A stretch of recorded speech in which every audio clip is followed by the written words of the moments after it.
wisdom to finish this and like come out of it with a whole new perspective that I don't have right now. That's gonna help me finish up this goddamn project. Because this might be the hardest thing I've ever done. And there's a part of me that doesn't want to do it, but I don't have a choice. Like, I know I don't have a choice. I mean, I think I have a choice. I think I can choose to not do it. But if I don't do it, then either no one's going to do it,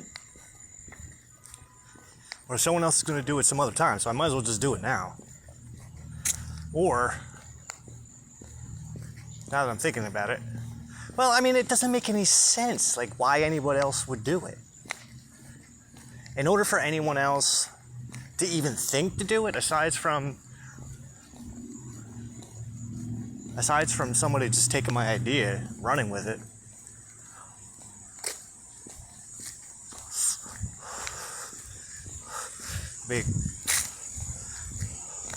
granted, in order to do it,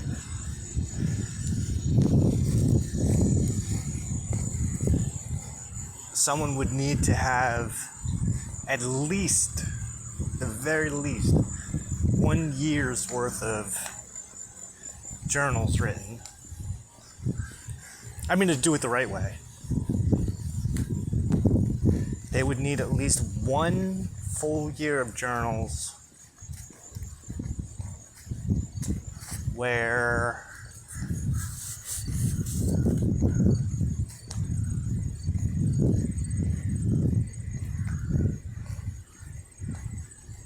they're keeping track of all the lunar phases over the course of that year, so that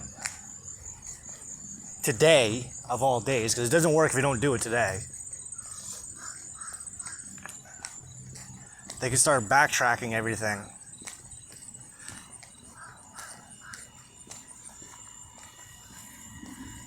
So that they can establish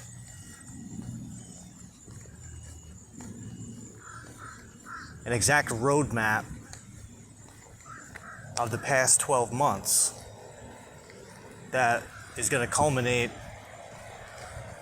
on the 16th of September.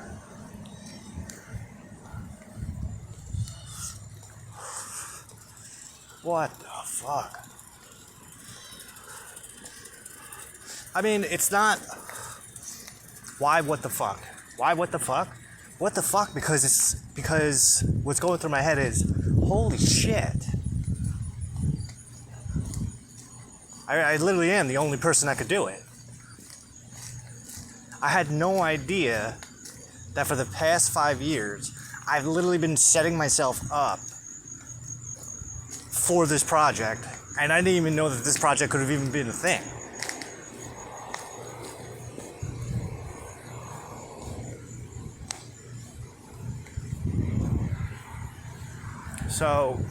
So what happened? What's the big fucking deal? Well, it all started. That's not even when it started, though. That's the fucked up thing.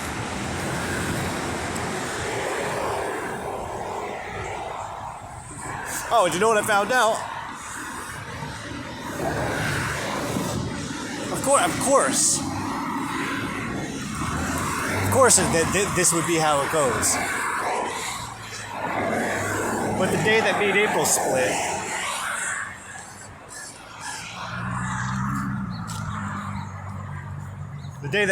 split, was the fucking first quarter Aquarius moon, 2018, which was 11 weeks. I totally forgot about that. Which was 11 weeks before the Aquarius new moon of 2018, which was the day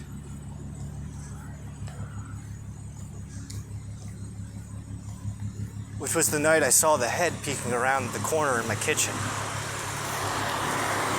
felt the spirit of my father with me. Granted, his ashes were on the kitchen table where I was smoking pot. I told him to share his message with me, and I saw myself getting raped as a child.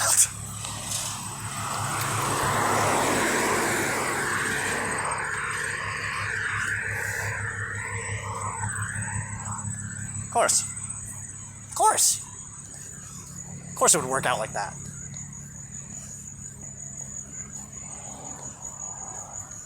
God, I hope you're thinking about me right now, too.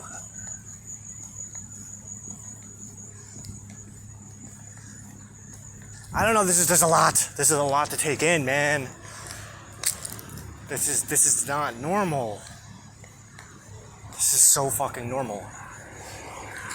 Oh, God. There's a bike there. Part of me is saying that the bike is there so that I take it. Yeah, maybe. It's fucking hot. And there ain't nobody around.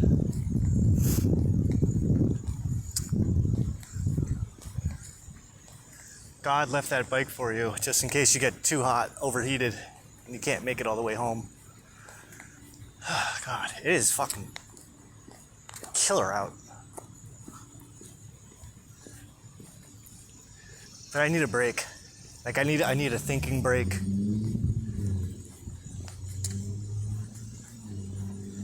And it's just, of course it would end up like this. Like everything would be timed so perfectly. You want, like, I wish I had a Jew friend. Don't worry. Don't worry, my friend. That day is a-coming.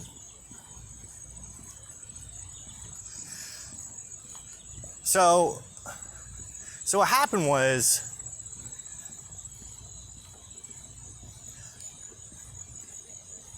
right around June 3rd, maybe June 1st, I was doing what I would normally do.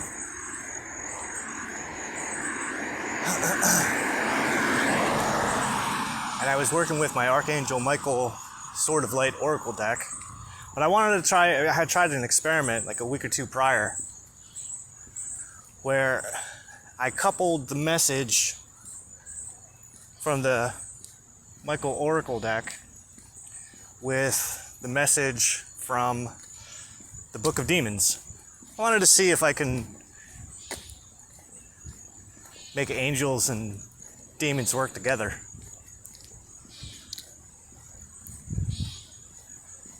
I think it was the second time that I tried it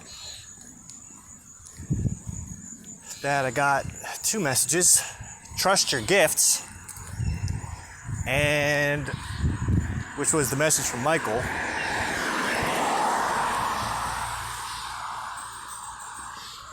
and the next demon on the list was Mr. Agaris.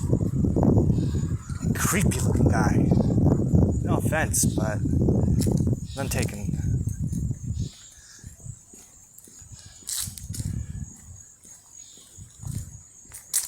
One of the messages of Agaris was that he teaches one the language and art of royalty. And I remember writing out this big post, and I was having a lot of fun with it. But I kept the book out, turned to the page of Agaris. But my attention kept getting pulled over to him.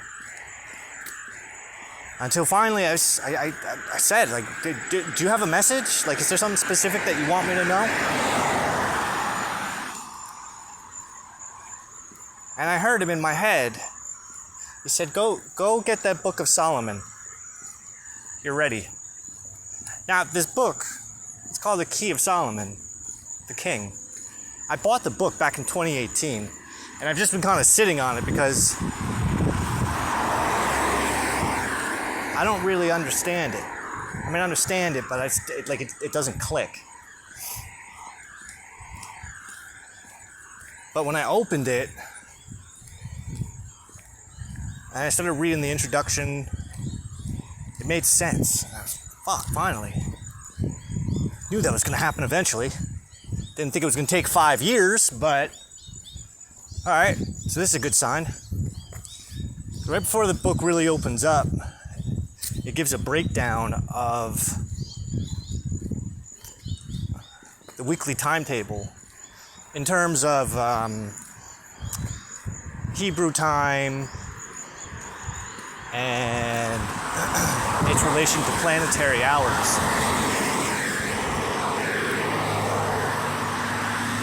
Now, when it comes to like magic and mystical practices, planetary time is actually pretty important. Because depending on the time of day, depending on what day it is, you can determine the best time to perform certain spells, certain rituals, certain ceremonies.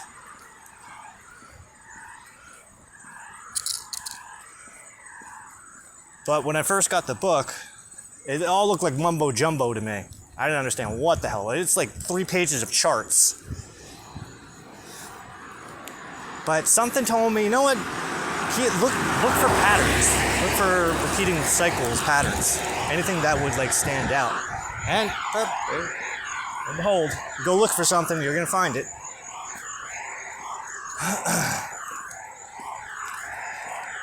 So as I started picking up the patterns and cycles of it, I started to see exactly how and why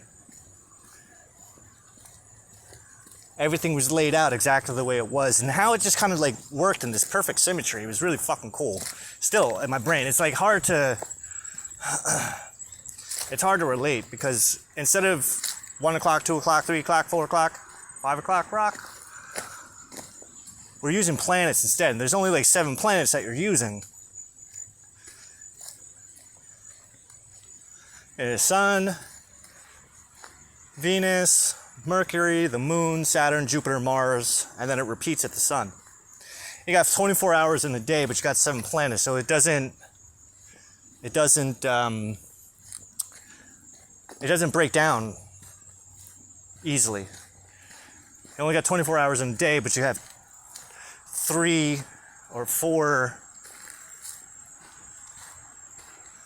quarters to the day, which are composed of 6 hours. So that leaves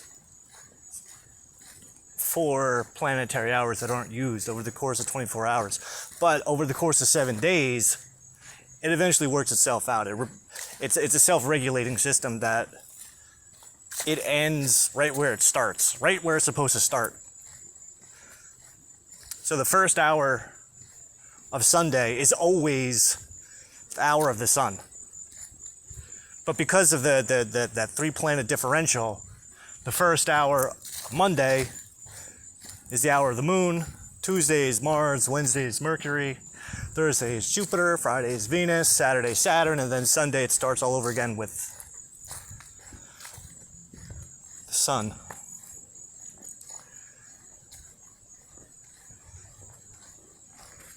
And technically the day is broken up into 4 quarters.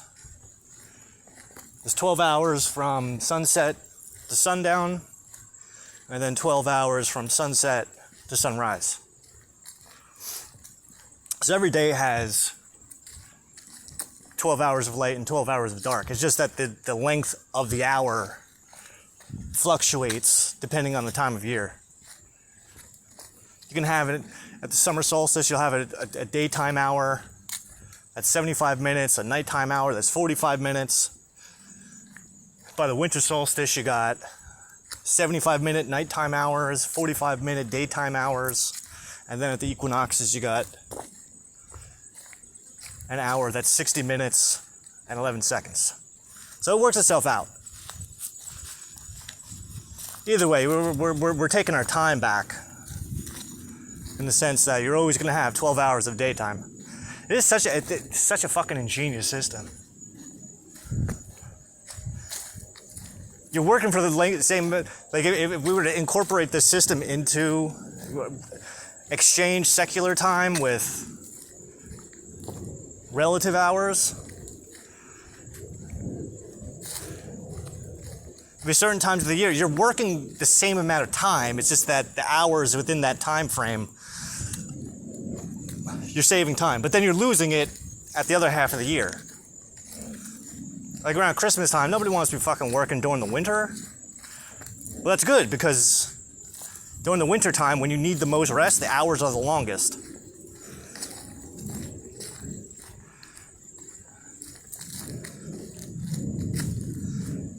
And instead of going at midnight, I mean, midnight's not even really midnight. It's just, we have a really lazy time system. Like midnight's not exactly midnight, noon isn't exactly noon, morning isn't exactly morning.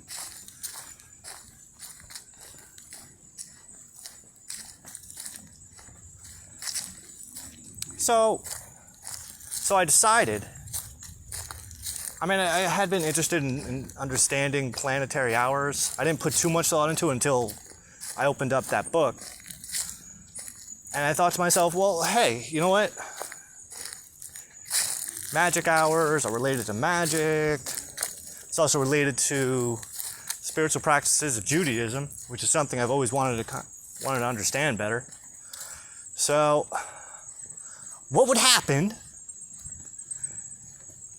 if I start to phase out secular time from my life and start phasing in relative time and planetary hours instead? What kind of changes would happen in my life? It's a good question. Because everything started to change from that point on. I was calling it the Jewish time zone, but it's also magic time zone too. Because why waste your time just trying to calculate when the right hour to do a spell is? Why not just use the time as it's intended and make your life into magic?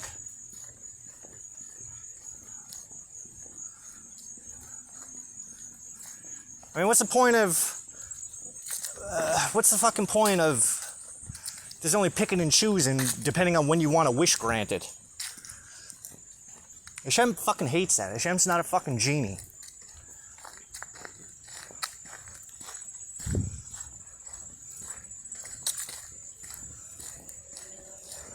But neither is, I keep saying Lilith. I like the idea of Lilith being the dark goddess, the wife. Always listen to your wife.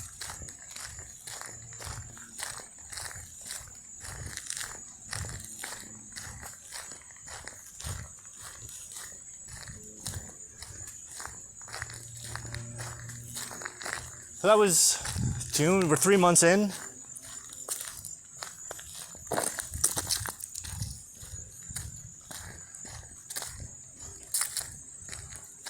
I'm intimately familiar with the inner workings of the Jewish calendar. So I got this website that I use that has a breakdown of Jewish days in correlation with secular days. A fun fact about the Jewish calendar: it's lunar based. So the length of a moon the length of the months is the duration of a lunar cycle. Which, isn't that what you already do? Yeah, that's the fucking crazy part. So I'm already a step ahead of the game.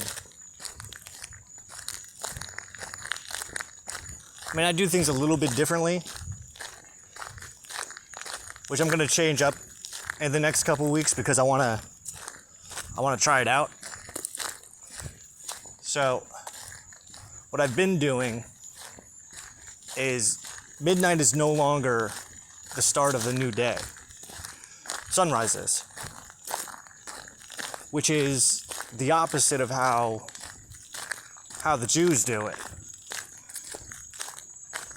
The new day of the Jewish calendar always starts at sunset.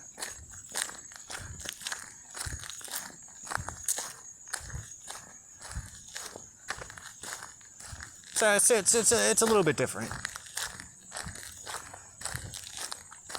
Now what I found out also this year, so the first day of every month typically falls a day or two after a new moon.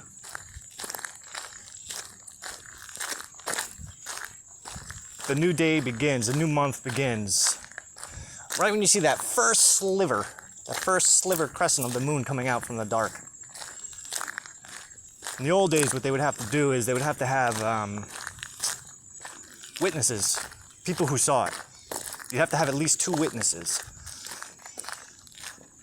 And then the sages, they would show them a chart, kind of as a test, to see if they were bullshitting or not. What did it look like? Did it look like this? Or did it look like this? Or did it look like this? Or did it look like this? It looked like that. All right, next guy. What did it look like? It looked like that. All right, you're both saying the same thing. And then they would send word to the guys at the top of these fucking mountains. There would be guys sitting on these fucking mountains. And what they would do is they would light torches. If you ever saw Lord of the Rings,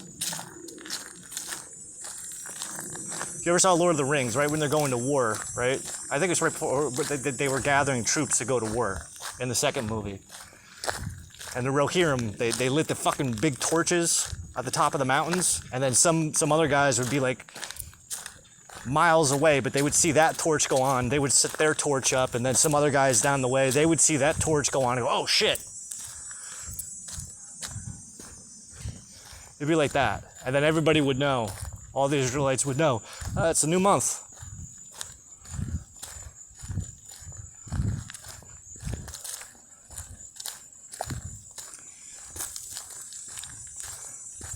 Now, right now, we're in the month of Elul. E-L-U-L. It's the last month of the year, technically.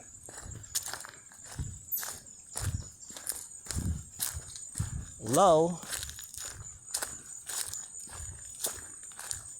being that it's the last month of the year,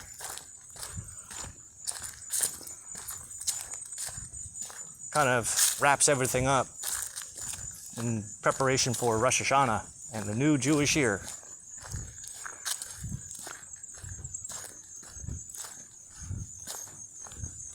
So just a couple days ago, I was like, you know what, let me start tagging what day in the Hebrew month it is. Because you never know. If I'm going to go if I'm going hard, if I'm going to go hard, I might as well go fucking all the way. So when I do my journal entries now, I mark the time, the secular time, but then I also mark what planetary hour it is, what angel's associated with that hour, because there's a lot to it.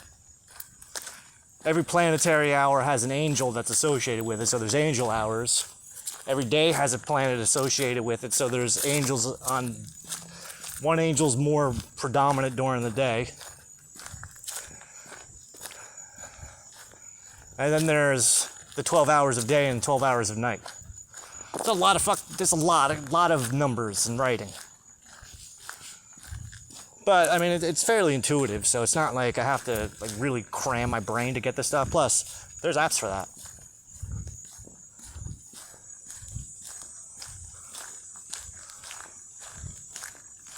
Which is nice, because we live in that kind of age.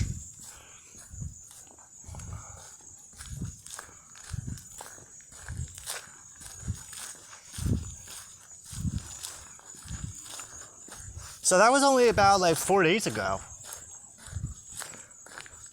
I think, and you know what, I think what really got me was because I started reading the Torah, I started studying Torah, and it was speaking to me. I got it, like shit, yep, I get it. That makes sense.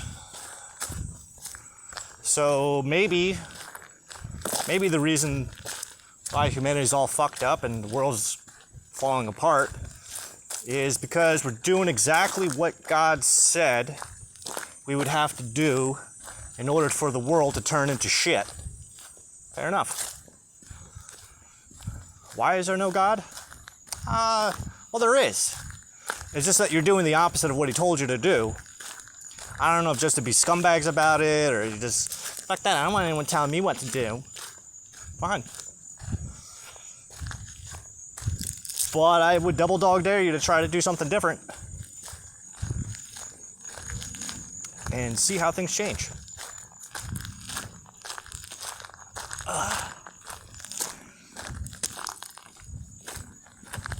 I mean, without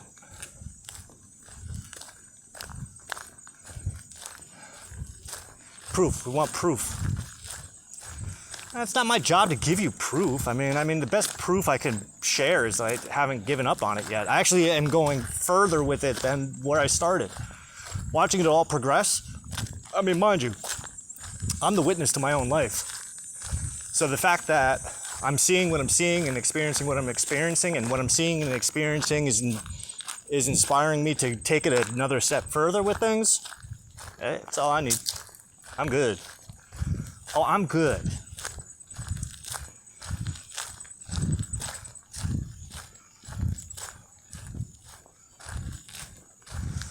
So,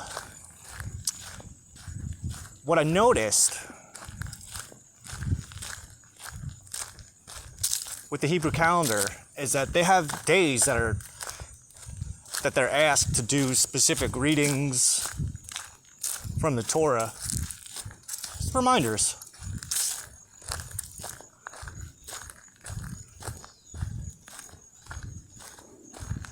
Just the other day I was recording some of it. I felt good. I felt real good because I got it. Like, I understood what it was saying to me. It made sense. I was pleased. Ow.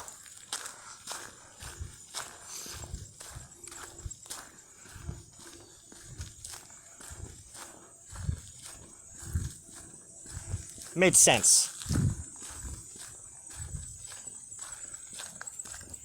So the past couple days, like every day, like I'll check the day. Is there any readings today? Is there anything specific I need to know? Plus, on top of that, I mean, this is day 4. I went back to studying Hebrew, but I'm more focused on the symbolic meaning, not the audible version of it. Because every letter has at least 1 to 4 different meanings that kind of build a bigger picture of what each letter represents. And I'm only on, well, yesterday was Gimel. Today I'm supposed to do Dalet. I haven't gotten to that yet. So I've only done Aleph, Beis, and Gimel. But what I noticed is that there's a progressive story going on. And it paints a really vivid picture of what's happening. And it actually, going back and learning it again,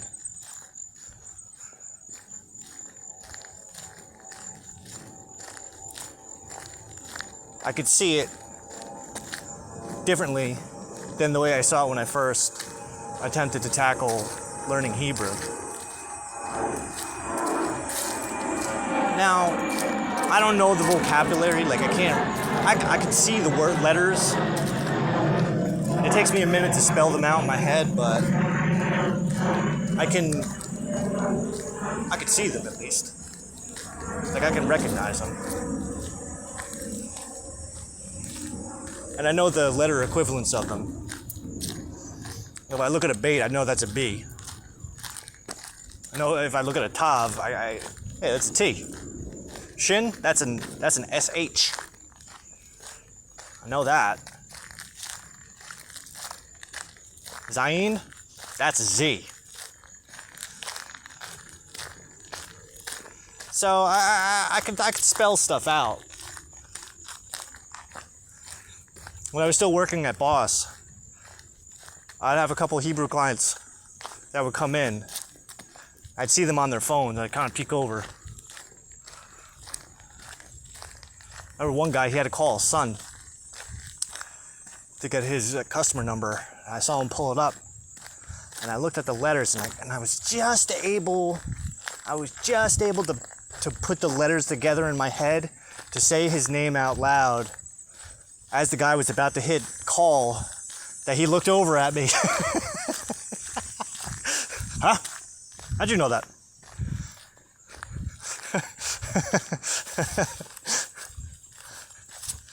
Ah, you speak the alphabet. You understand the alphabet of God. Yeah. You, my friend, you need to come to Israel. Working on it. As it turns out, well, I love when stuff like that happens.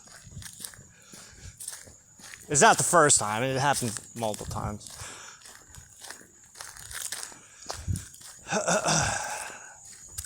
But going through every morning, I'll check the calendar, see if there's anything important going on. Anything noteworthy. So I've been keeping track of important dates. Because the cool thing about the Hebrew calendar is that it works just like how I use the lunar calendar. Which theirs is a lunar calendar, I know, but I don't use it the same way. I don't calculate things the same way. I do things differently. Not much differently. Right? So instead of, say, December 25th, right? It's always going to be Christmas. No matter how far back we go, December 20, well, I mean, as far back as we can think before Christ was born, December 25th is pretty much Jesus Day. Merry Christmas. Happy New Year. Yeah. So with the lunar calendar, the way I do it, so this week, in a couple days, is going to be a third quarter Gemini moon. Only happens once a year. Last year, there was a Gemini third quarter moon around the same time, within about like a 3 or 4 week window. What determines that is the position of the sun. That plays a big role.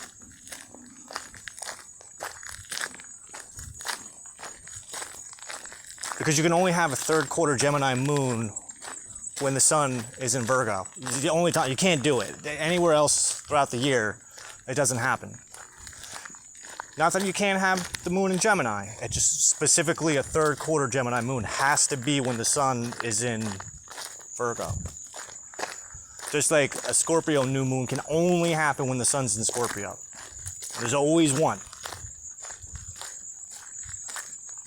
But just because the secular date changes on the Gregorian calendar, we're using the moon as kind of like the placeholder. Now, it's a little more accurate. I mean, you can't, like I said, there's a 3 or 4 week window based according to secular time on when that moon is going to land. But we know that moon, that specific moon phase in that specific sign while the sun is in that specific sign is always going to happen that one time. And next year it's going to happen too. It's not going to be on the same day,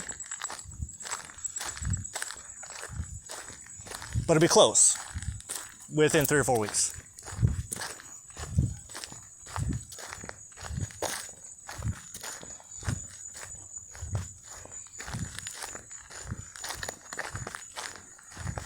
Now their way of doing things, the Jewish way of doing things is a little bit different. I don't know if the sun's actually taken into consideration.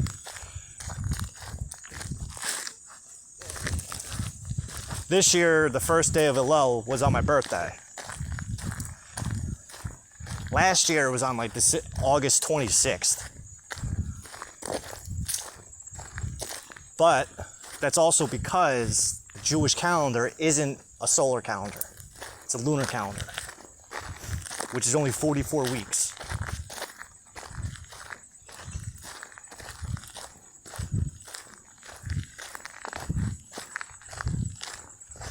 So it's shorter than everyone else's year by about 11 days. Now granted, and this I just learned about this, maybe a month or two ago, is that their leap year is calculated differently than ours. It's not every 4 years. Like ours, we have to do a leap year every 4 years, and we add a day. What they do is depends. They go in 19-year cycles. And over the course of those 19 years, their leap year is the 3rd, 6th, 8th, 11th,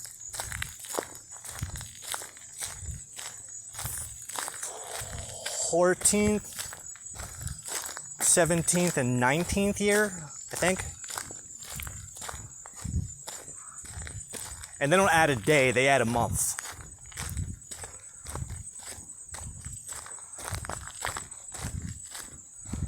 It's almost every 3 years, but every 3rd year, it falls on the 2nd year. That makes sense, right? Because the 3rd year, 6th year, 8th year, 11th year, 14th year, 17th year, and then 19th year. Okay, that makes a little more sense. That's like 3, 3, 2, 3, 3, 3, 2.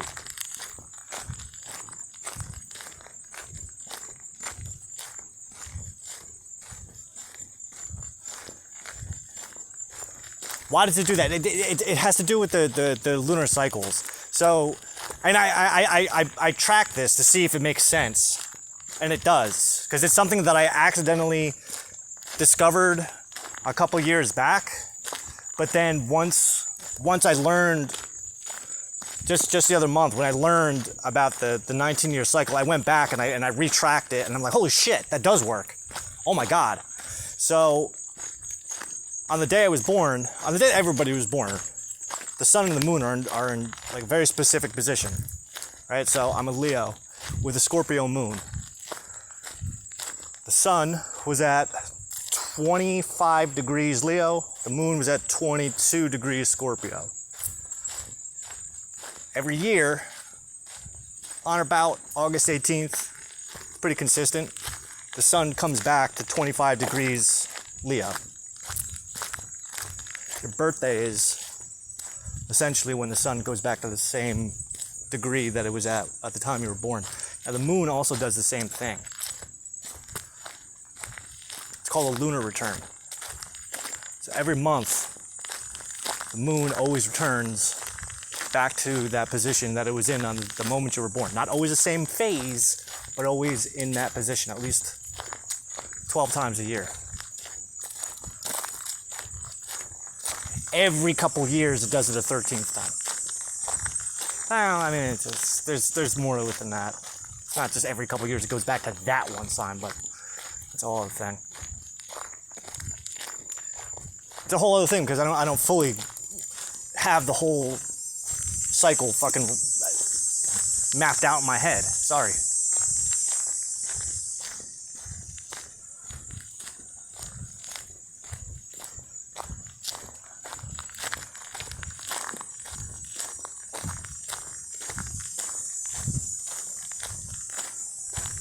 But what I found in astrology, there's a thing called a transit chart. Well, that doesn't really matter. So what I did was,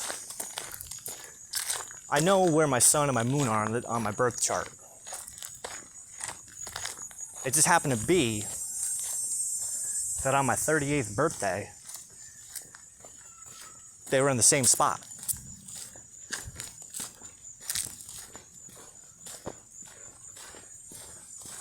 How you doing? Meaning that they both returned at the same time on the same day. Well, within a few degrees of each other. It's not like pinpoint science. It's close enough though. I mean, they're within 1 to 5 degrees within the window of plus or minus 24 hours. So it's a small window of time, and in terms of cosmic relativity, it's close enough to say we're on to something there. So what I did was I pulled up a chart for my 38th birthday. I pulled up a chart for my 19th birthday. Same thing. It's the only years, like every other year in between, it doesn't do that. Then I went to my 57th birthday, did it again. Then I went to the 76th birthday, does it again. But then I was like, hey, you know what? This is cool and all, but why don't we go backwards? And when I go 19 years before my birthday, it did it again. 38 years before my birthday, it did it. So every 19 years, I'm looking at it going, holy shit, this actually is real. Every 19 years, the cycle self-corrects itself. Look at that. Ain't that something? Wonder what the fuck that's all about.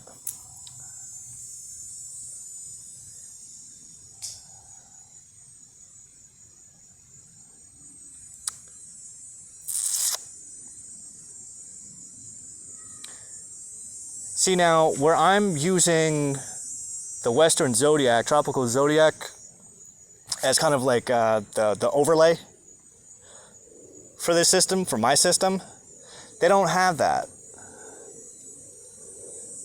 So last year, the Jewish New Year's, Elul 29, of the year 5782,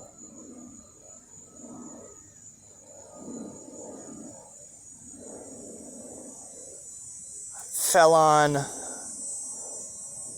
the Libra new moon. This year, Elul 29 is going to fall on the Virgo new moon, which is 28 days before the Libra new moon. So they're not taking that into consideration, which is fine. I don't think they need to. But the nice thing about it is that it gives me at least reference points that I can work with. So, and the reason I say that is when I checked the calendar today, there is a reading I have to do. Maybe we'll do it.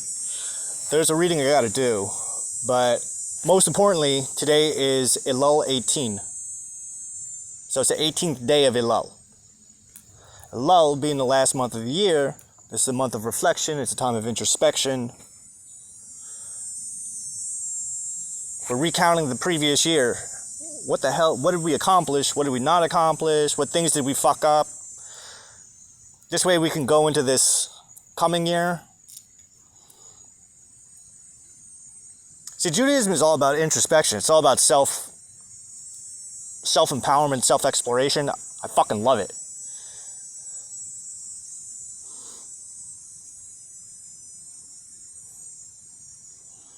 It's not so much like Christianity where you're waiting for someone to wipe your ass for you. Like, you gotta wipe your own ass. Nobody's telling you what to do. Nobody's telling you when to do it. You just gotta fucking do it. If you want to stay in Hashem's good graces, nigga, you better get that fucking Torah out. You better fucking read it. You better understand what it's fucking saying. That's why you go to the Old Testament, which is the Torah. You go to the Old Testament, God don't give a fuck. This many fucks. Like that many, 0. It's talking about giving people's herpes and shit. Not even just the non-believers, but literally his own people. His chosen people. You're gonna turn your back on me? You're gonna start worshiping other gods? Bitch, you better recognize. I'll be blasting your ass with hemorrhoids. And that itch that just don't go away. I'm going to tell you how to do things, and it's your job to do it. There's one part, it's my favorite part of the Torah. Everybody turn their back on God. And the Israelites are getting conquered left and right from every fucking direction. God, please, Hashem, save us, please, Hashem. And Hashem comes, he goes, how about this? How about you go cry to the fucking gods that you replaced me with? Go ask them for help. I'm gonna be over here doing me. I'm gonna be over here watching how quick they come and save your ass. Please, we're sorry. Fine. I'll help. What do you need?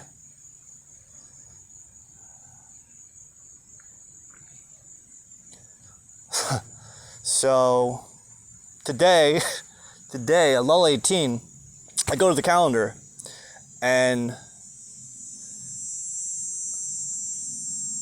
there wasn't really too much going on.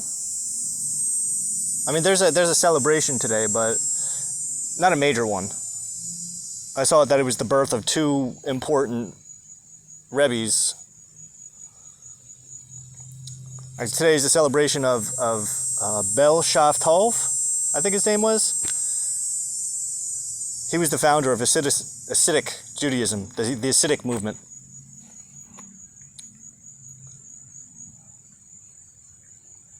His father was a member of a secret society called the Hidden Tzaddikim. I'm imagining that it's kind of like the Freemasons, but a Jewish version. Even though there's a whole other thing with that.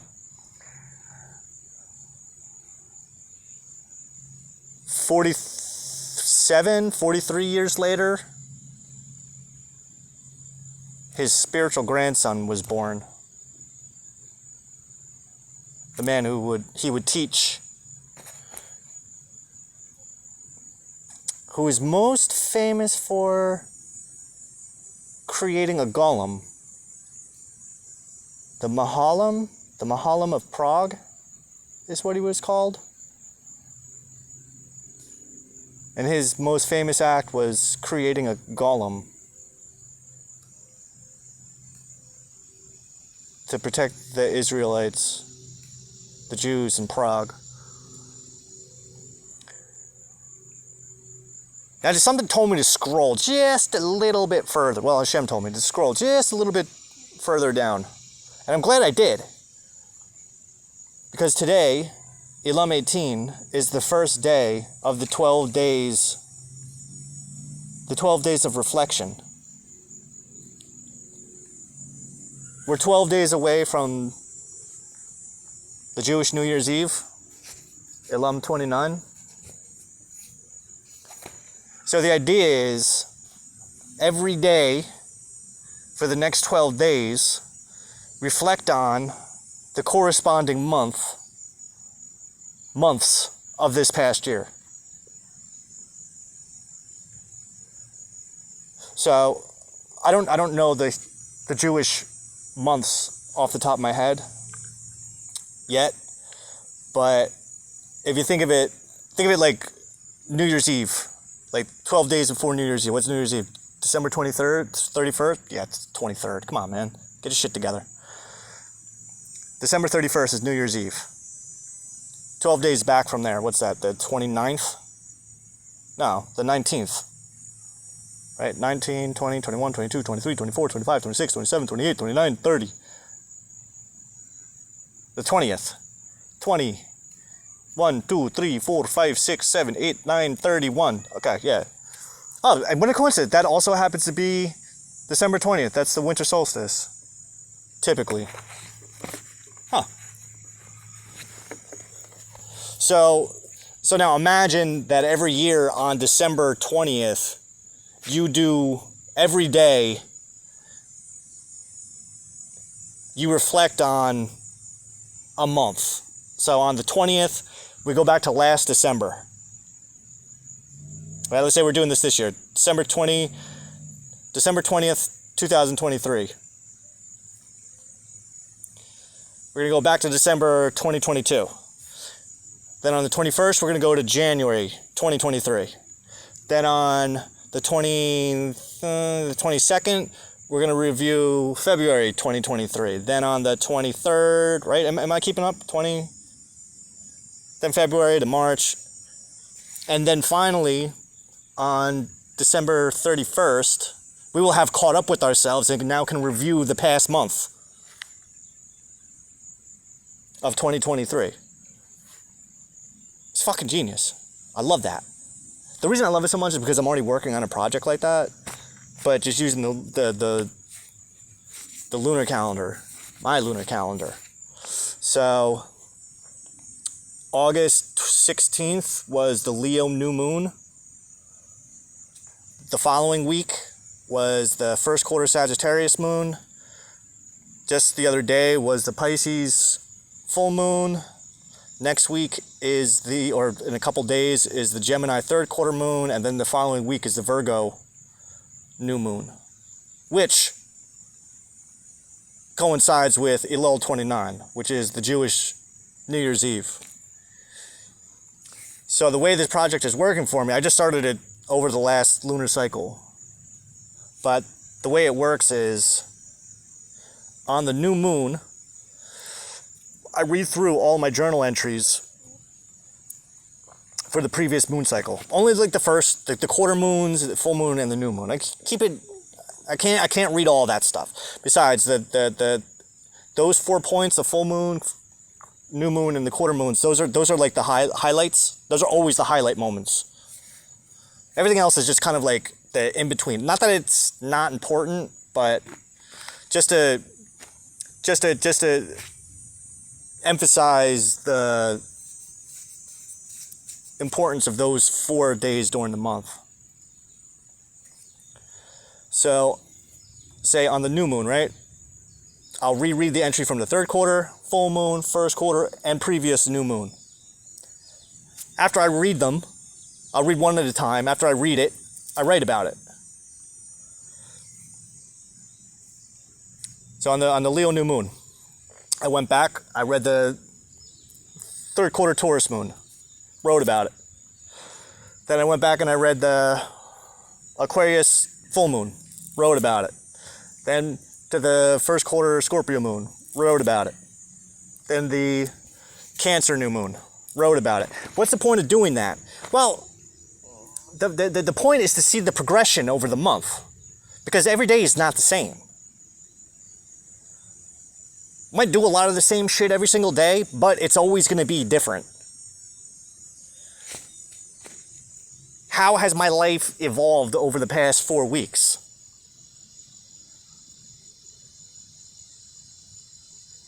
Is there anything that I missed? Anything I wasn't paying attention to?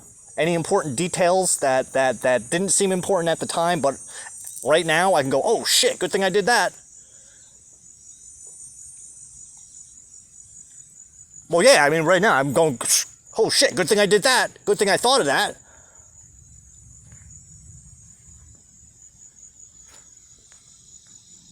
So that was on the Leo new moon on the 16th. The following week on the Sagittarius first quarter moon, what I did was I went back and I read the Leo new moon entry and I wrote about it, which had my musings on the previous moon cycle. So there was a lot to write about. Holy shit, we did it. And it makes sense. This is actually a great idea. This is a great ritual to be doing on these cardinal lunar points. Last week on the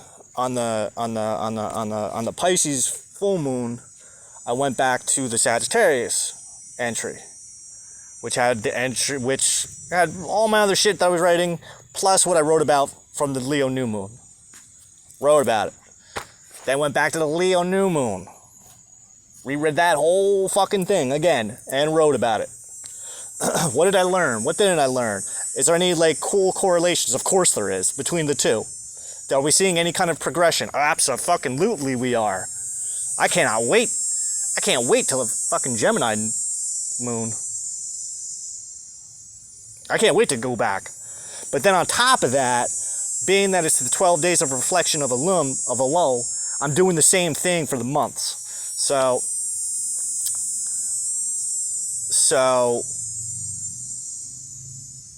So today, I'm going over... Holy shit, this is so much fucking stuff, man. There's the new moon in Libra, which was the Jewish New Year's Eve last year, followed by the first quarter Capricorn moon, followed by the Aries full moon, followed by the Cancer third quarter moon, which is going to be followed by the Scorpio new moon. And that's the entire month. That's the month of Tishrei. I think that's how you pronounce it. Tishrei? Tishrei.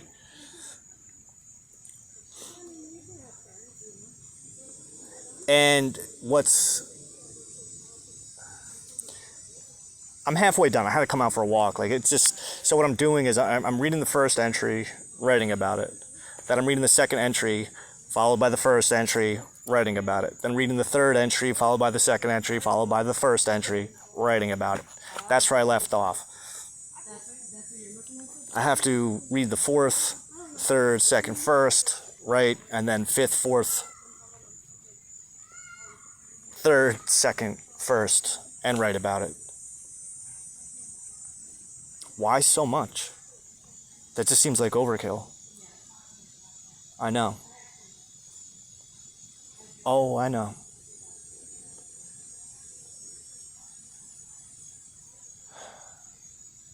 So we're starting on the Libra new moon and ending on the Scorpio new moon. That's one full lunar cycle. That's one full month. Tomorrow, I'm going to read from the Scorpio new moon to the Sagittarius new moon. And do it all again. Then on Wednesday, we're going to go from the Sagittarius to the Capricorn. And by the time we get to a lull 29, which is about, I believe is September 16th, it'll be just in time to review this last month. It's going to be fucking awesome.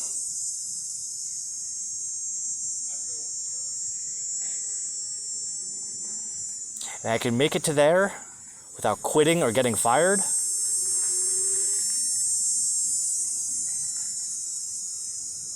Fuck yeah. Now,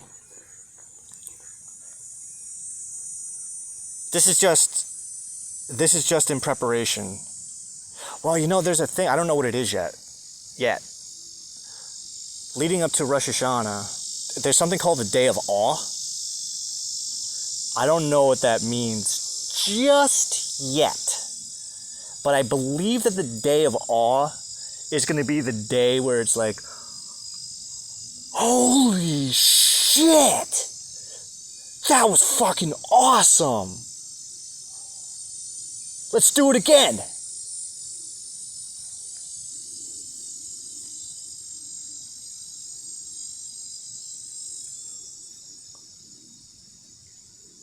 Oh, you son of a bitch. Now I'm just having this fucked up idea. Because technically this is going to be my first time actually observing Rosh Hashanah. And I'm thinking in my head, like, alright, well, you got 5 years worth of journals. This could be a really cool project. And this is something I've wanted to do for a while. But that, oh my god. Oh, fuck. Bro. I don't know if I got all that in me. That's asking a lot. I need to smoke. This is just, you're giving me fucking agita just fucking thinking about it. Oh my god. I started this at like 10 o'clock today. 11 o'clock. I mean, technically. Oh, and then I got that fucking masterclass preview I gotta do. Ugh, fuck, dude. Masterclass, they selected me to do a preview of a class that's not released yet, and just watch it and then just put my commentary on it. in exchange to give me a free year. I've only paid for Masterclass once, but I've had it for 3 years now. 3.5 years. Oh, almost 3.5 years. I keep getting free years because I keep doing these projects. Even though I feel like there's something's wrong here.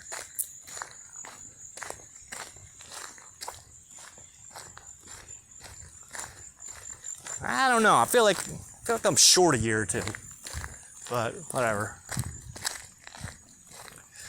Yeah, but that's due at, oh my God, that's due at 3 a.m. on Wednesday. There's 10 classes. It's about an hour and a half long. I mean, granted, I watch them at 2 times speed, so I can kill it in about a half hour, but it's the writing part that's a bitch.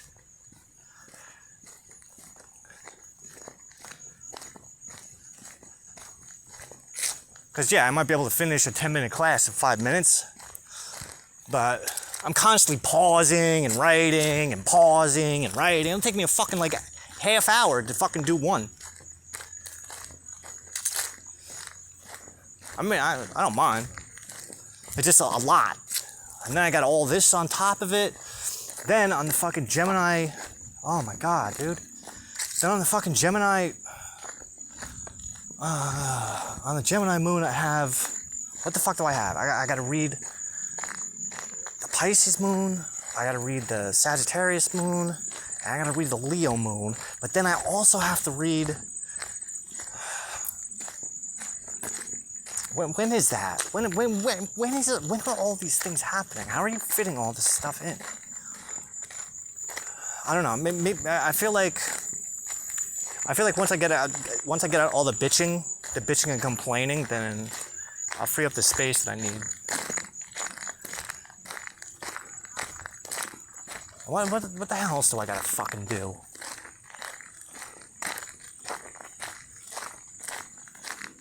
A fucking job. Yeah. How about you come do my job for a little bit? Let's see how long you fucking last. All you do is read and write all day? Yeah, if it was that simple. Hey, well, you know what? We'll consolidate it down. Yeah, sure. All I do is read and write all day. I'll take an apprentice to fucking start reading and writing for me. But you gotta read everything I tell you to read.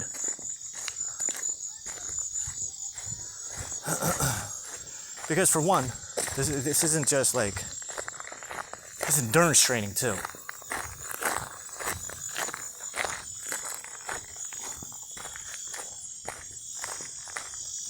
Kind of like, fuck would I put it? A dude, Cody, one of those survival shows. Guy would never wear socks. Even when they go to fucking like a tundra, the motherfucker's not wearing any socks. Oh, I'm just building up my mitochondria. Yeah, it makes sense. The same thing with writing with my left hand, using 13 pens, or 30 pens like I did that one time. What the hell are you doing that for? You can just write with your right hand with one pen. Yeah, I know, but if I write with one pen just using my left hand, or my right hand, then I'm only exercising my left brain. If I'm writing with my left hand using 30 pens, I'm doing some shit with my right brain that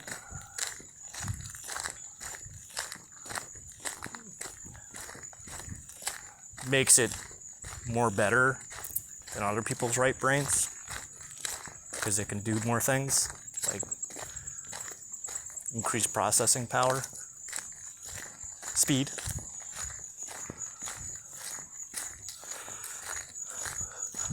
Plus, it's always good to go into right brain mode from time to time. And when you deal with the shit that I deal with, right brain mode is like the place to be. You don't want to be too much right, too much left. You want to stay like right in the center, but just based on the way that modern society is kind of set up, it's a left brain society. There's not too much thinking going on. Don't fucking talk, I gotta think all the time. Yeah, I know, but it's very logic, black and white. You gotta be able to like crack into that abstract brain. The one that understands that 1 + 1 is 2, but it's also 1 plus 1 equals 1 and 1 plus 1 equals 3. I think I even figured out how to make 2 plus 2, 4, 5. 2 plus 2 equals 5. Yeah, I'm doing it right now.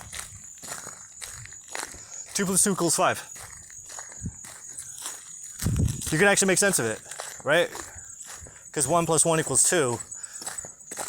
So by adding 2 plus 2, we're actually doing 1 plus 1 plus 1 plus 1. And when you combine all 4 of those into add those all together, and you get one singular entity called 4, but that's actually a fifth product. It's one thing composed of 4 things, which is kind of a fifth thing. So yeah, 2 plus 2 equals 5. And 2 plus 2 equals 4.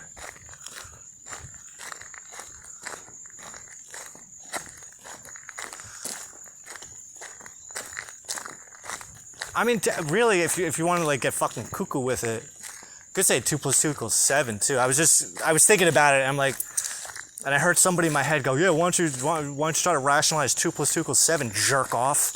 All right, dick. 2 plus 2 equals 7. We can do that.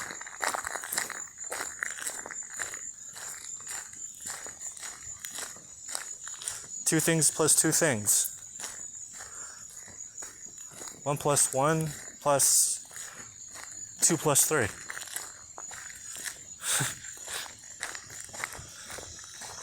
That counts. There you go. 2 plus 2 equals 7.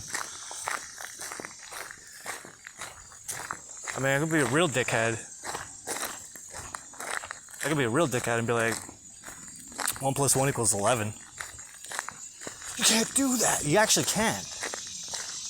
Just like 2 plus 2 equals 22. You're just fucking making shit up now. I'm not. I'm just using a different kind of math.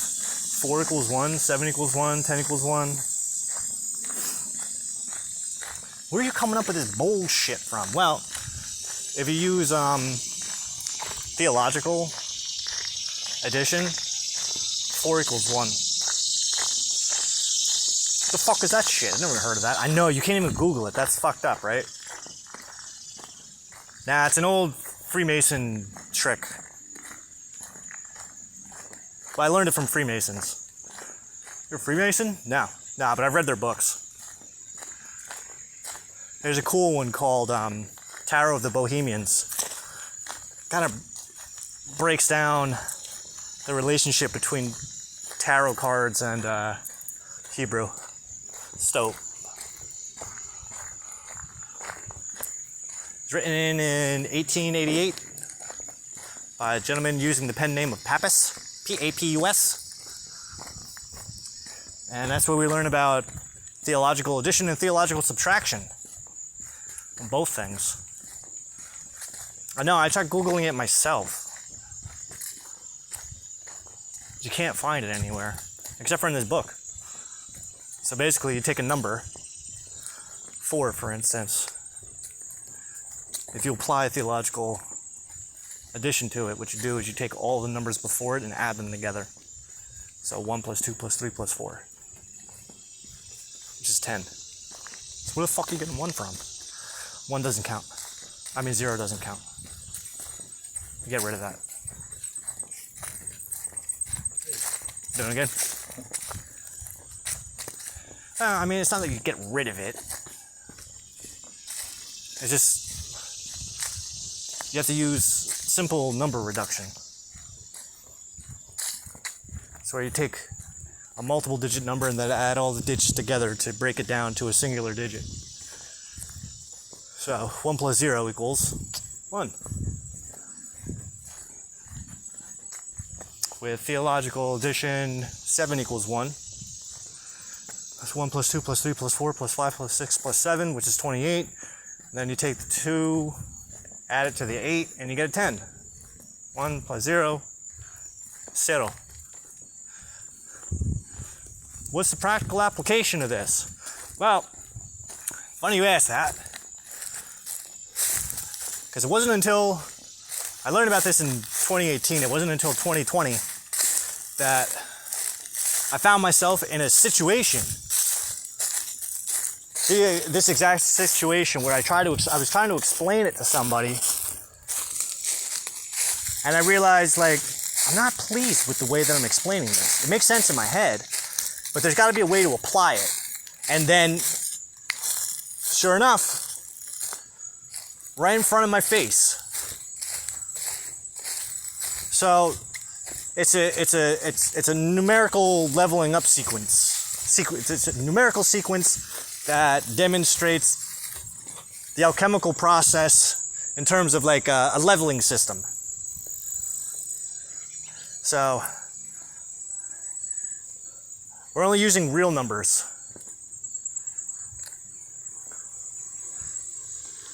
But because of the fact that 1, 4, and 7 all equal the same thing, what that's denoting is that those are the first numbers of a sequence. So it's 1, 2, 3, 4, then 4, 5, 6, 7, 7, 8, 9, 10. And then once we get to 10, what do we say? 1 plus 0 equals 1, and we start all over again. So it's kind of like you're going in, you're looping. It's like an evolutionary process. But it's also, what did I say, alchemical process? Same thing. It's a refinement system. It's not so much what do the numbers do, but what do the numbers represent, right? So how did I apply it? So at the time I was doing this thing with, it was called the 21-Day Raise Your Vibration Challenge. And this came to me on day 21.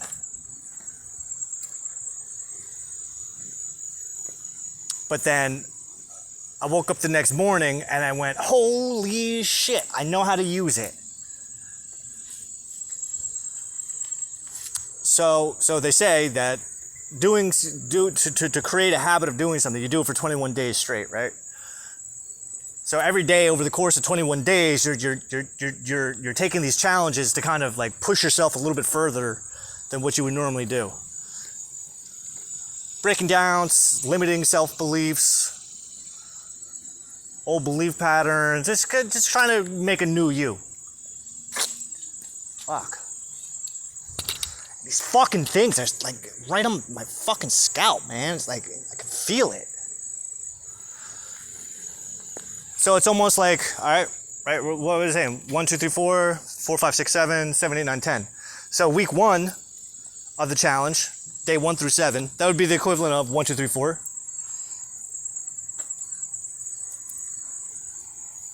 Conceptually.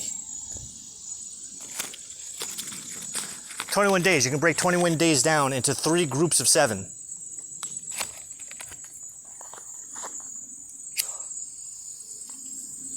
And I know 1, 2, 3, 4 is not the same as 1, 2, 3, 4, 5, 6, 7, but the idea of it is. We got week 1, day 1 through day 7. Then we got week 2, day 1 through day 7. Then we got week 3, day 1 to day 7. Those aren't the same days.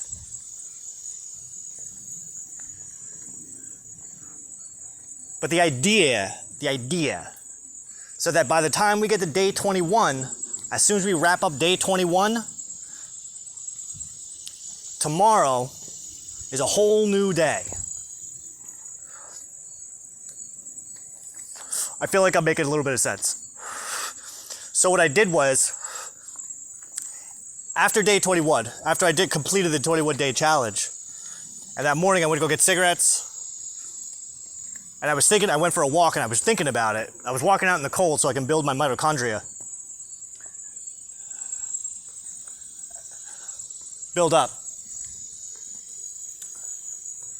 Exercise. My mitochondria.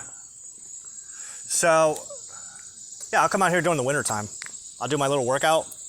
One day I came out here, it was after a fucking snowstorm. It took me almost, I want to say it took me almost like 2 hours to get through.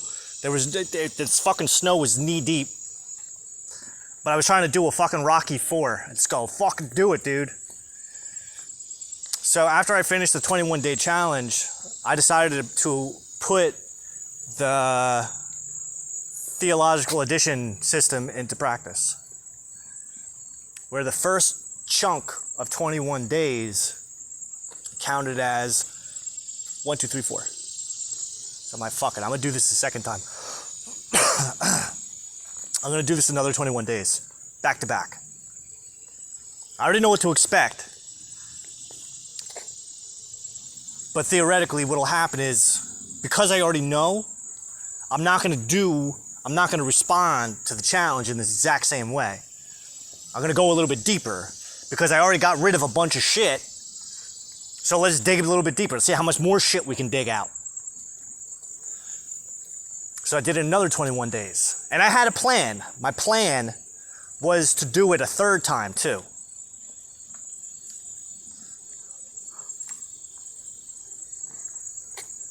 Which I did. And it kind of got fucked up because I had everything planned out. I knew the count, I had everything kind of like set, the dates. I knew what day I was starting here, I knew what day it was going to end, and I knew what day I was going to start over again. But then it happened to be that the guy, Aaron Doty, who put it together, he decided that he was going to do a round, a live round, where he was actually participating with everybody. Kind of to build up the crowd again, but also at the same time make more money because you're selling it to more people. Because when people find out, because originally it was live over the summer. I didn't do it when it was live. I did it when it was pre-recorded. So just to sell some more seats, what he did was, hey, I'm gonna do a live version of this starting on January 1st, which was cool, but my day 21 was going to be January 2nd. So when he restarted the challenge and people were piling back in, technically I had some overlap. So his day 1 overlapped my day 21. Or no, I think it was like day 20. I had 2 days of overlap. Which was good because when people started coming back into it, that was kind of like, I don't know, the way I'm looking at it now was maybe I wouldn't have been able to do it a third time if I didn't have other people doing it with me. Because during that third round is where I actually started meeting some new people. It was pretty cool. But by the time we got to the end of the third one, I was pooped. I needed a fucking break. But I was able to prove, I guess you say, I was able to prove the process, the refinement process. Every chunk of 21 days was, like I said, 1, 2, 3, 4, 4, 5, 6, 7, 7, 8, 9, 10. And then we start back around. So I break it down a little bit more. Is that once you get to 10, then we can start doubling numbers up. You got 11, 22, 33, 44, 44, 55, 66, 77, 77, 88, 99, 110. Which then starts over as 111, 222, 333. I understand it. It makes sense to me. And I guess it would make sense to anybody who understands what I'm talking about. I mean, you can fucking change it around and make it however the fuck you want it, but this is how I do it.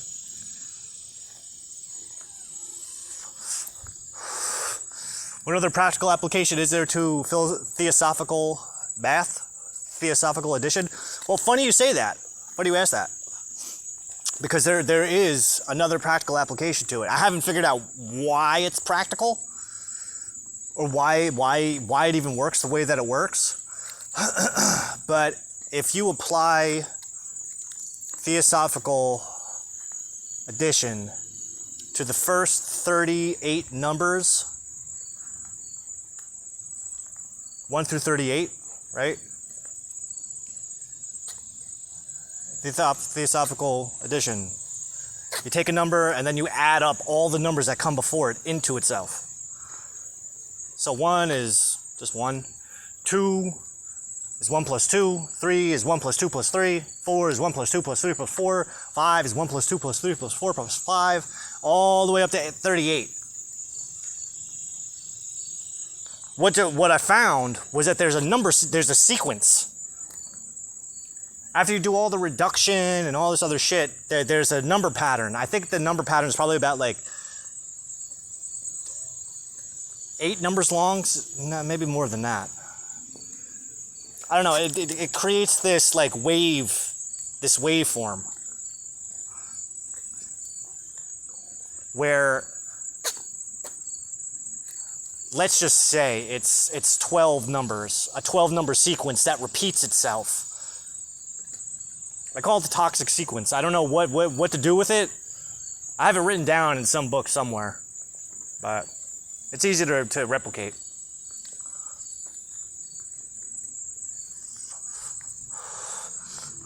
And we gotta fudge the numbers a little bit. There's certain things I do to make it make more sense, but it does make sense in what it is.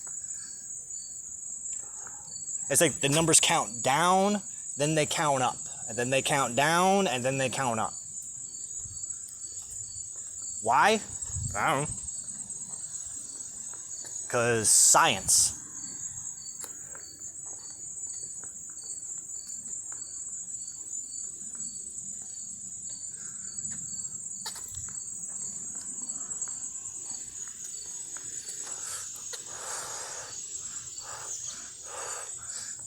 Yeah, I haven't found a use for it yet, but I'm sure there is one. Well, I mean, for one, I can think of one use for it. It's to ask a question. Why the fuck is that there? Has anyone ever seen this before? Has anyone ever found this before? Or did I just fucking uncover something that no one's ever noticed? Same with the lunar cycles. I mean, aside from the fact of what the Jews do, because the Jews do it in a really cool way, but even their way of doing it isn't as perfect as it could be.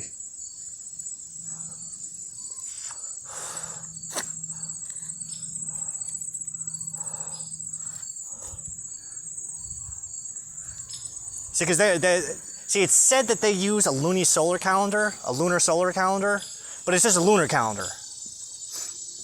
I mean, the solar part of it, the solar aspect of it, is just the fact that the sun's going around. I mean, it's doing its thing, but we're not really taking that into consideration. My way of doing it is taking into consideration the sun and the moon at the same time, which is important. But most people think astrology is bullshit. So, and they don't, and to completely discredit the fact that at one time, what we call astrology today was astronomy. And it wasn't used to fucking just tell somebody, well, I'm not really sure what the fuck it was used for.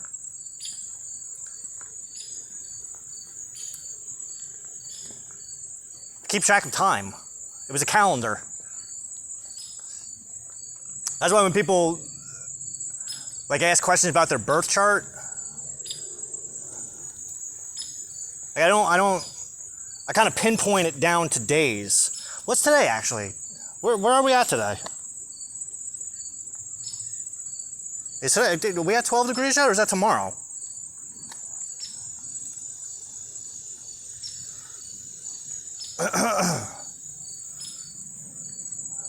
There's a Chabad calendar.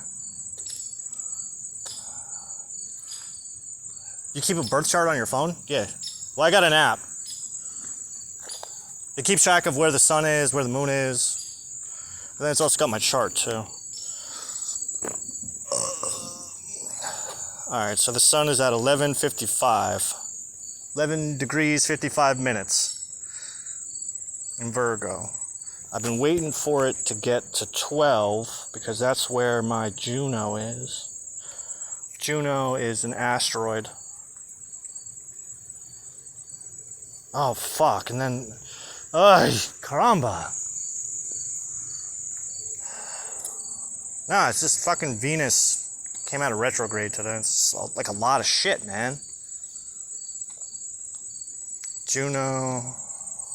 No, not 6? What are you talking about? Oh, 12 degrees, 28 minutes in Virgo. That's where my Juno is. The sun's at 11 degrees, 55 minutes. It's geometry. So that means tomorrow. I thought it was today. That's all right. I don't know. The next couple days are like kind of. I feel like the next couple days are going to be a little hectic. You see? See all that right there? So each one of those placements corresponds with a day.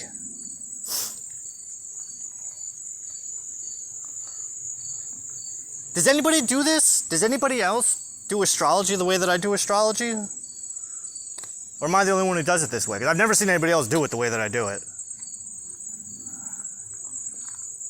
Yeah, I'm sure they're going to start. Look what I discovered. Yeah, good luck with that, asshole. Well, you do give it away. You literally do give it away. Yeah, but it's so smart. How could you not?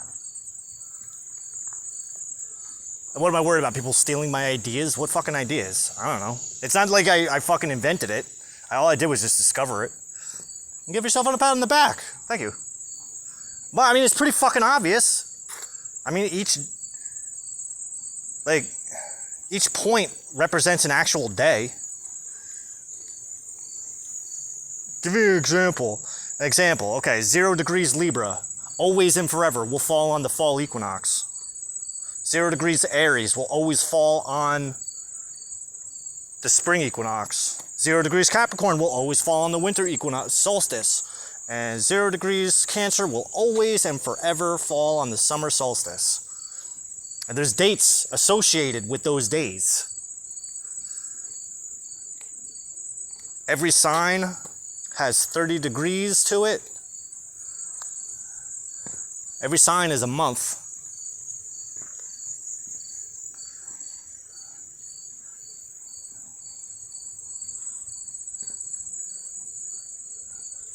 Maybe that's a good idea. And maybe that's a really good idea. What? Readjusting well, I don't know. That's going to be a little bit tricky. That's tricky. Well, I don't know. I kind of have my own Jew calendar. Sort of. It's a little bit different. It's not as structured, though. Well, their calendar lives within this calendar, so, I mean, we can make it work. We can make it work. We can totally make it work. Sure? I don't know. I kind of feel like it might be a little tough. Nah. No, I think because you have this one already kind of like down pat. I think there's something that we can merge the two together. I just kind of have to not fudge the numbers, but find a way to make everything work. God, it seems like such a pain in the ass. Well, it is. It's not supposed to be easy. What did you write? What the thing that you wrote? It's not supposed to be easy. If it was supposed to be easy, then everybody would be doing it. Ugh, God, I can already feel my brain cringe. Alright, well, of course. Yeah, of course the moon's gonna be fucking right there. Why wouldn't it be? Alright, so tomorrow, that should be an interesting day. I'm kind of excited to see what tomorrow looks like. Why? Because my Juno is at like 12 degrees, 21 minutes, something like that. Juno is,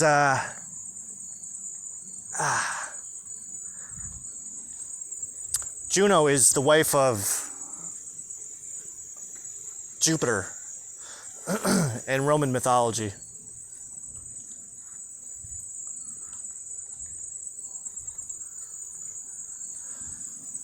It would be the equivalent, Jupiter and Juno are the equivalent of Zeus and Hera. Which actually brings, yeah, I'm remembering that. Now, there's a story in Greek mythology of this time that Hera, she was all pissed off at Zeus. Oh, yeah, that totally makes sense. Hera was all pissed off at Zeus because Zeus was like fucking around a lot. Even though technically, I mean, it was his divine right to do whatever the fuck he wanted. He is the master of the universe. Which makes me wonder if Zeus has any connection to Hashem.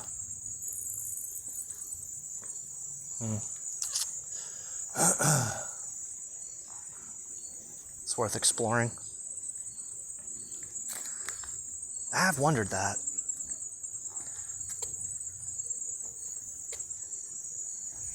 There's different names for the same guy. Because I didn't know the Jews called Hashem the master of the universe, and that's what Zeus is. Zeus is the master of the universe. Well, he's one of them. Before him was his father Saturn, Kronos, the Titan. So for a time, he was the master of the universe. And then before him was his father, Uranus.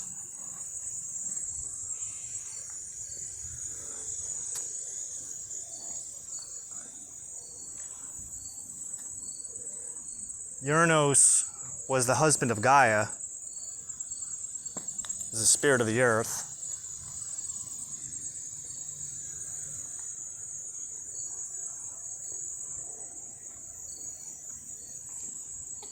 But then he was throwing all of his kids into Tartarus. He was throwing all of his kids in prison, basically, into hell. He was given a prophecy that his son was going to overthrow him. One of his children were going to overthrow him. So he decided to lock them all up. And then one day he just became a fucking tyrant. And Gaia recruited the youngest son, Kronos, Saturn, to dethrone his father. So one night, after some extreme lovemaking, they were making love. Did you ever see Friday the 13th? The first one? That's like my favorite scene. When Jason's mother, after she kills everyone, there's only the one girl left, and she's explaining what happened to her son Jason, and how the two camp counselors at Camp Crystal Lake, he was swimming one night, and they were on the beach making love. And they weren't watching him, and he drowned because they were making love. I love that scene.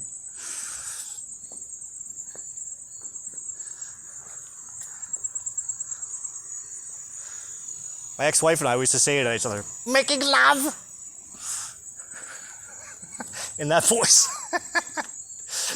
Wow, being married to you sounds like it was annoying. Yeah. Nah. The luckiest lady ever. But I was just thinking about this, the story of when Hera started a revolt against Zeus. And what happened was, she was tired of his shit. And so she conspired with the other gods, and they chained him up to his bed one night when he was sleeping. Which pissed him off terribly. Something vicious. He was pissed. Obviously. But now that her little plan worked, all the fucking idiots, all these fucking jabronis, they're all fighting over who gets the fucking the scepter of power. They were just fighting each other, making a fucking scene. So now Zeus, not that he was prepared, but dude's got backup. And it's only going to be a matter of time until one of his guys realized, like, he's gone. Like, what the fuck? What happened to the boss? So one day while everybody was fucking bickering, I don't know his name. I don't know if he was the only one like him or if there was like an army of them or what. But he's described as kind of like a giant but he's got 100 arms and 100 heads. And he just fucking went through Olympus like a fucking tornado of teeth and elbows. And then he broke the boss out of imprisonment. And when Zeus broke out, when Zeus was free, he just whooped everybody's ass. He sent his son and his brother. He's like, all right, you motherfuckers, this is what you motherfuckers want to do? All right, you two jerk-offs get to go down to Earth and you get to help build the walls of Troy. Go, get the fuck out of here. Get the fuck out of my face, you Benedict Arnold motherfuckers. And he took his wife. Come here. I got something special for you. And listen, Zeus wasn't one to fucking take bullshit from people. If you're familiar with the story of fucking Prometheus, fucking hell. That guy, what did Prometheus do? Prometheus was one of the Titans left over after the war. But one night, while everybody was fucking passed out, he stole the flame of Olympus and gave it to human beings. It said he gave the flame to human beings so that they could advance their society. But again, this pissed Zeus the fuck off. And when he found out it was Prometheus, he had him fucking chained to a mountain. He had him chained to a fucking mountain where a giant vulture would come every single day and eat his liver. It wouldn't do it quick either. It would do it nice and slow. It would just sit there all day, just pecking away at him until it ate his liver, and they would fly off at night. And then overnight, the wound would heal, his liver would grow back, and then in the morning, the fucking vulture would come back. So he did something similar to her. Come here, lady. I got a special prize for you. And he chained her up. He chained her to the side of the fucking mountain and made her look into chaos for a couple days. Until she was ready to apologize and be a good little kitty again. All right. No more revolutions? No more revolutions. Promise? Promise. Yeah, I'm telling you, go through this shit again, dumping your ass right in there. Okay. All right. Be a good little kitty now.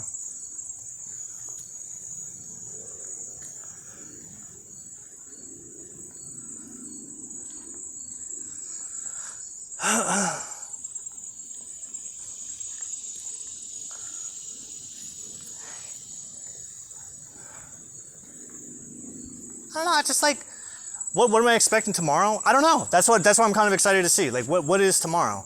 What happens tomorrow? I mean, the sun's going to cross over where my Juno is. I mean, Juno's still transiting through Leo, so nothing really might happen until, I don't know, another month or two when Juno actually returns.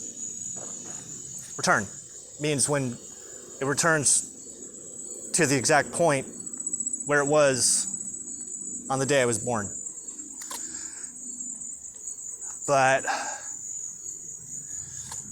I don't know, maybe it'll just give me something to reflect on. Juno.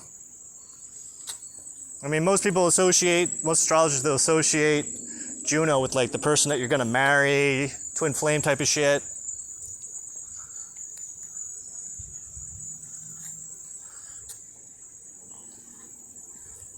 You think you're gonna meet somebody tomorrow? I don't know how I could. I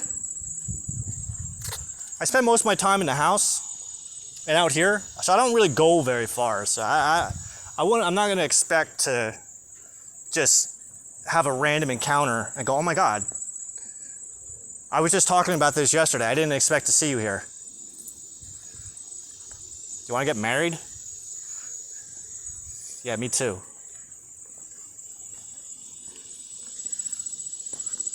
Doesn't actually work like that, but I hope it doesn't work like that. Do you want to start off as boyfriend and girlfriend? Or how about this? Do you want to go buy me lunch?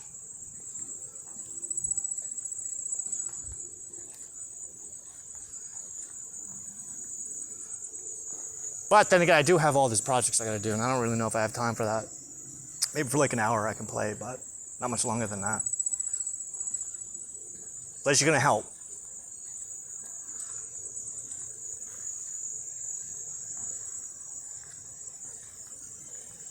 because I got 11 more days of this shit.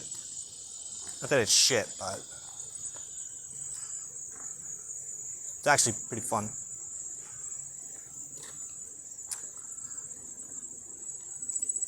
Yeah, then we can do whatever. I'm free. I think. Well, no, I do have to finish that masterclass thing too, because I know I'm not gonna be able to finish it tonight. That's a lot. 10 classes, and all that fucking writing. I gotta feel like every time I do these, like I feel like I'm down to the minute. The last one I did, I finished at. I had to be done by 3 a.m. I think I was done at like 2:50. And the same thing with the one before that too. Well, I mean, they're not bad. It's just a lot. So what I do is, like, I'll just watch it, and then when I feel like I got something to say now, then I just start writing. But I gotta finish my thing first. My thing's more important.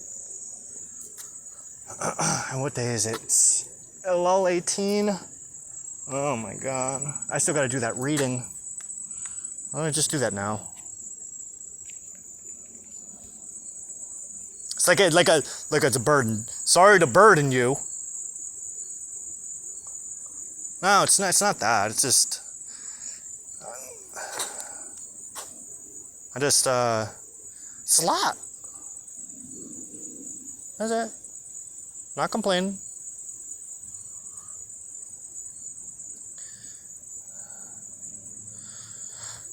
Alright.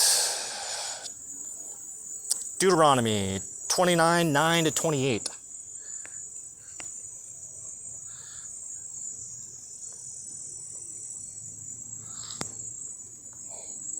Basically where we left off the other day.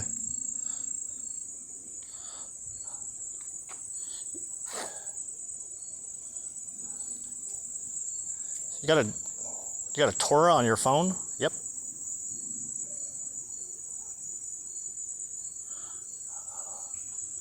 $29, 9 to 28. Alright, let's see if I can. That's a lot, man. Hi. See if I can do this in 18 minutes. You stand this day, all of you, before the Lord your God, your tribal heads, your elders, and your officials, all the men of Israel, your children, your wives, even the stranger within your camp from woodchopper to wooddrawer, to enter into the covenant of the Lord your God, which the Lord your God is concluding with you this day, with its sanctions, to the end that he may establish you this day as his people and be your God, as he promised you, and as he swore to your fathers, Abraham, Isaac, and Jacob. I make this covenant with its sanctions, not with you alone, but both with those who are standing here with us this day before the Lord our God, and with those who are not with us here this day. He's talking about me. Well, you know that we dwelt in the land of Egypt, and that we passed through the mists of various other nations through which you passed, and you have seen the detestable things and the fetishes of the wood and stone, silver and gold that they keep. Perchance there is among you some man or woman who some clan or tribe, whose heart is even now turning away from the Lord our God to go and worship the gods of those nations. Perchance there is among you a stock sprouting poison weed and wormwood. When such a one hears the words of these sanctions, he may fancy himself immune, thinking, I shall be safe, though I follow my own willful heart, to utter ruin of moist and dry alike. The Lord will never forgive him. Rather will the Lord's anger and passion rage against that man, till every sanction recorded in this book comes down upon him, and the Lord blots out his name from under heaven. The Lord will single them out from all the tribes of Israel for misfortune, in accordance with the sanctions of the covenant recorded in this book of teachings. Come on, man. And later generations will ask, the children who succeed you, and foreigners who come from distant lands and see the plagues and diseases that the Lord has inflicted upon that land, all its soil devastated by sulfur and salt, beyond sowing and producing, no grass growing on it, just like the upheaval of Sodom and Gomorrah, Admah and Zeboim, which the Lord overthrew in his fierce anger. All nations will ask, why did the Lord do thus to this land? Wherefore that awful wrath? They will be told, because they forsook the covenant that the Lord, God of their fathers, made with them when he freed them from the land of Egypt.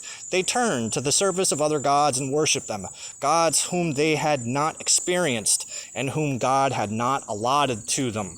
So the Lord has incensed at that land and brought it upon it all the curses recorded in this book.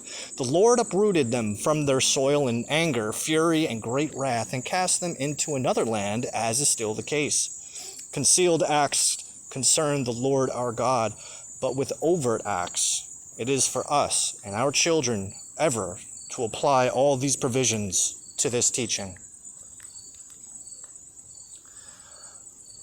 What does that say?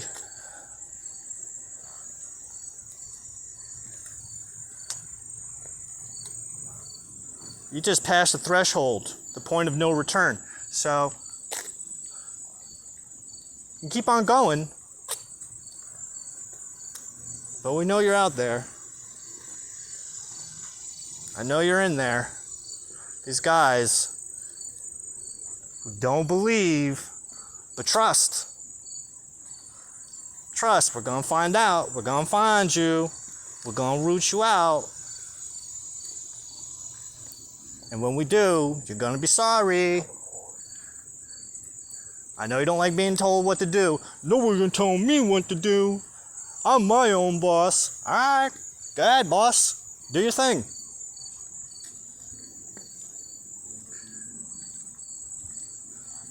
But while you're over there doing you, I'm going to be over here doing me.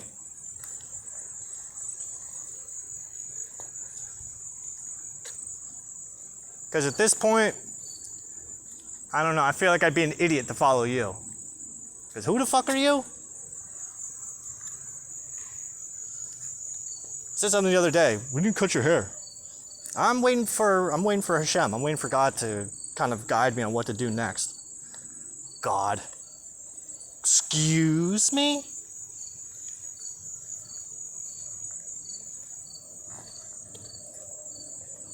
Be mindful.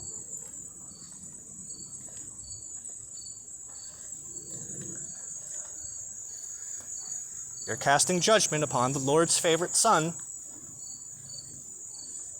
the Lord Hashem, Master of the universe. You don't need to be a Jew to recognize Hashem. I mean, it says, the Lord's your God, my God. Who do I call God? Anytime somebody says God or Hashem, they're talking about who I'm talking about. They may not know it, but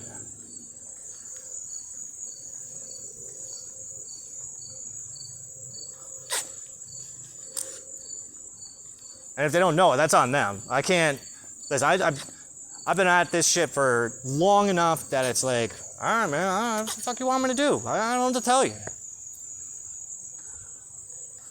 You're the one who was shitting in my hat.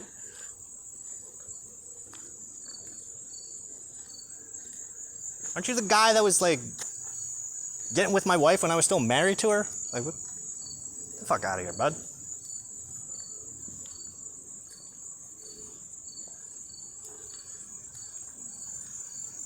Oh, aren't you my ex-wife and estranged son who turned your backs on me? No, what, don't ask me for help. Go pray to the gods that you replaced me with. Go ahead. See how that goes for you.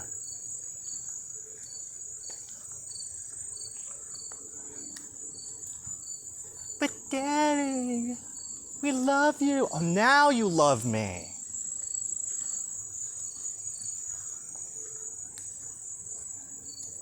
You didn't love me yesterday. We loved you the whole time. Everybody else was tricking us. Oh, it's everybody else that was doing it.